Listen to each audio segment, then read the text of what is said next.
اس کا کیا مطلب ہے کہ آپ نے آسام کی 80 لاکھ کی آبادی کو زندہ کر دیا جو موت کے کنارے پر پڑی ہوئی تھی۔ مجھے افسوس ہے کہ لوگوں کا یہ قول مجھ تک پہنچا ہے کہ انہی نے آسام کے چیف منسٹر سے یہ بات کہی کہ اب کیا ہوگا، کہنا ہماری صحت پر کوئی اثر نہیں پڑتا ہے۔ کیا مطلب ہے؟ ہم آسام میں مسلمانوں کو چین کا سانس نہیں لینے دیں گے۔ دیکھیں کب تک چلتے ہیں۔ اگر جمعیت علماء زندہ ہے اور اللہ نے ہمیں زندہ رکھا، ہم دیکھیں گے کہ کیا کرتے ہیں۔ ہم زندہ ہیں۔ یہ جمعیت علماء کا کردار ہے، ہم اس کے پیچھے چلتے ہیں۔ جمعیت علماء زندہ باد، اتنے زندہ باد، موٹے آدمی کی آواز نکلتی نہیں ہے۔ میرے بھائی، ہمارا یہی کردار ہے۔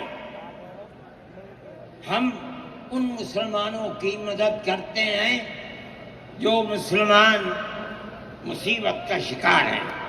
یہ فرقہ پرست ذہن جس کا میں ذکر کر رہا ہوں ہر جگہ موجود ہے، ہر وقت موجود تھا، آج یہ زیادہ ہے، پہلے اتنا نہیں تھا۔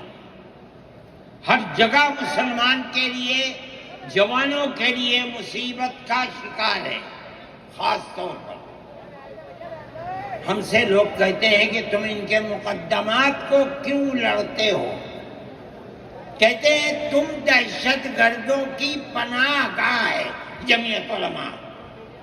یعنی ان کا مفروضہ یہ ہے کہ جتنے لوگوں پر الزام لگا ہے دہشت گردی کا، وہ سب کے سب حقیقت دہشت گرد ہیں، اور جمعیت علماء ان دہشت گردوں کی، ملک ویرودھیوں کی جمعیت علماء مدد کرتی ہے۔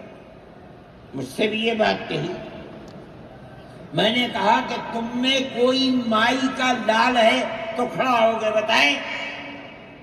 جمعیت علماء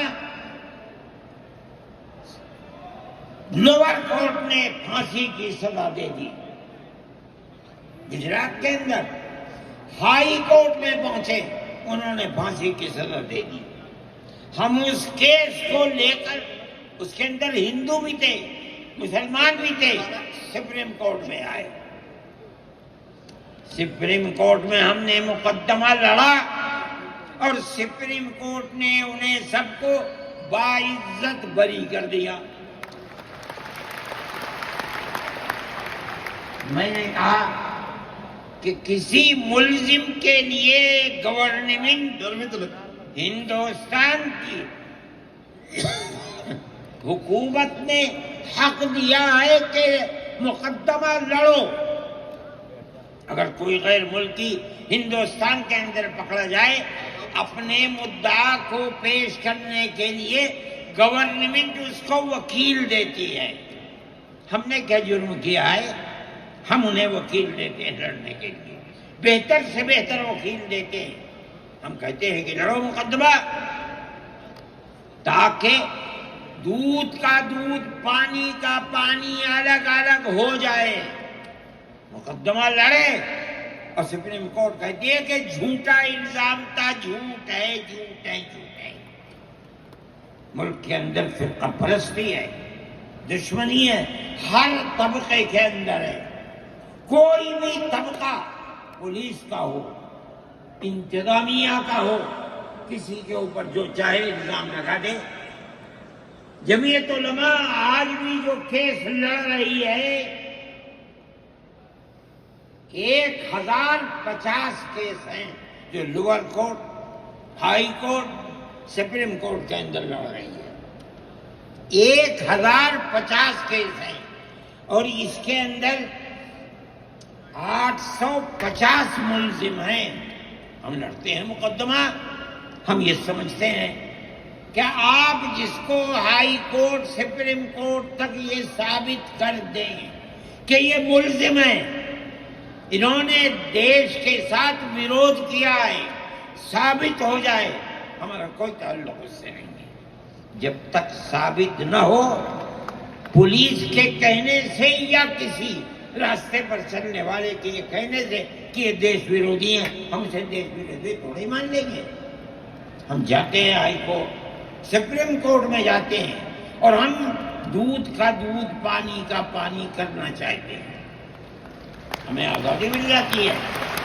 بتائیے جمعیت علماء ہند، جمعیت علماء ہند، نعرہ تکبیر، نعرہ تکبیر، جمعیت علماء ہند، حضرت مولانا سعید ارشد مدنی صاحب،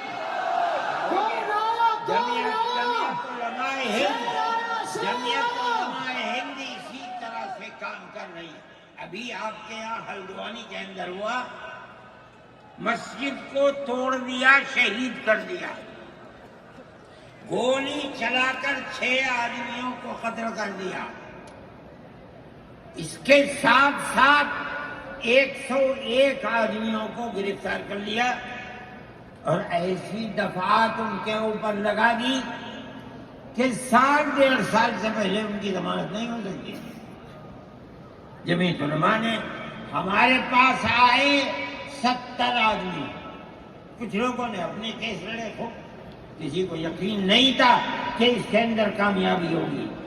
اللہ کی مدد سے ہم نے اپنے وکیل کو بلایا بمبئی سے، اور اس کے بعد جو بہتر سے بہتر سپریم کورٹ کا وکیل تھا اس کو بلایا، اور ہم نے کہا کہ کیس لڑیے۔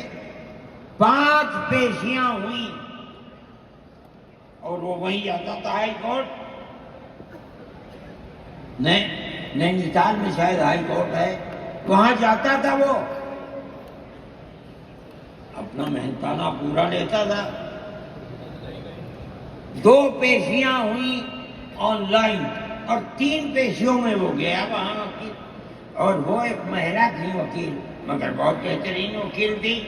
انہوں نے اپنے کیس کو رکھا، اور ہندوستان میں میں نہیں جانتا ہوں، جمعیت علماء اتنے کیسوں کو اتنے سال سے لڑ رہی ہے، بیک وقت 50 آدمیوں کی ضمانت ہو جائے، جن میں 6 عورتیں بھی تھیں، یہ پہلی مرتبہ ہوا۔